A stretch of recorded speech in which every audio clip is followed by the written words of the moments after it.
Hello! അങ്ങനെ നമ്മുടെ കാറ്റത്തെ കിളിക്കൂടില് മൊത്തത്തില് ശോകാണ്. നമ്മുടെ നിധി ആയാലും, അച്ഛനായാലും, ചേട്ടന്മാരായാലും എല്ലാവരും നമ്മുടെ നികേഷിനെ അന്വേഷിച്ചിറങ്ങിയിരിക്കുകയാണ്. നമ്മുടെ ചേട്ടന്മാരൊക്കെ റോട്ടിലൂടെ ഇങ്ങനെ അന്വേഷിച്ച് നടക്കുവാണ്. നിധിയാണെങ്കിലും നമ്മുടെ നികേഷുമായിട്ട് നേരത്തെ സംസാരിച്ചതും പണ്ടിങ്ങനെ ഒരുമിച്ചിരുന്ന് കളിതമാശകൾ പറഞ്ഞിങ്ങനെ ചിരിച്ചുകൊണ്ടിരുന്ന കാര്യങ്ങളൊക്കെ ഇങ്ങനെ ഓർത്തോർത്ത് കരയുവാണ്. നമ്മുടെ അച്ഛനായാലും ശരി ഭയങ്കര സങ്കടമുണ്ട്. പക്ഷെ ആരോടും പറയാൻ പറ്റാത്ത അവസ്ഥ. സ്വയം കിടന്ന് ഉരുകി തീർക്കുവാണ് നമ്മുടെ അച്ഛൻ ട്ടോ ആ ഒരു വേദനയില്. അപ്പൊ പിന്നെ ഇനി എന്തായിരിക്കും നമുക്ക് പ്രേക്ഷകർക്ക് ഇഷ്ടം എന്താന്ന് വെച്ചാൽ നമ്മുടെ നികേഷ് തിരികെ വീട്ടിൽ വന്ന് നമ്മുടെ നിധിയുമായിട്ട് കണ്ട് സംസാരിച്ച് ഭയങ്കര സന്തോഷത്തിൽ നിൽക്കുന്ന ഒരു നിമിഷങ്ങൾ. നിധിയാണെങ്കിൽ ഇനി നികേഷിനെ കാണുമ്പോൾ തന്നെ കെട്ടിപ്പിടിച്ച് ഭയങ്കര സന്തോഷമൊക്കെ പ്രകടനമൊക്കെ നടത്തും. കാരണം നിധിക്ക് അത്രയ്ക്കും സങ്കടമുണ്ട് നമ്മുടെ നികേഷ് പോയതില്.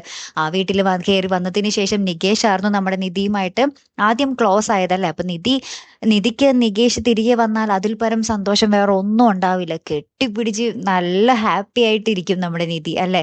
എന്തായാലും അങ്ങനത്തെ ഒരു കിടിലൻ രംഗങ്ങൾ തന്നെ ആവട്ടെ നമ്മുടെ കാറ്റത്തെ കിളിക്കൂടിൽ. കാത്തിരിക്കാട്ടോ. അപ്പൊ അടുത്തൊരു വീഡിയോയുമായി വരുന്നത് വരയ്ക്കും ഗുഡ് ബൈ.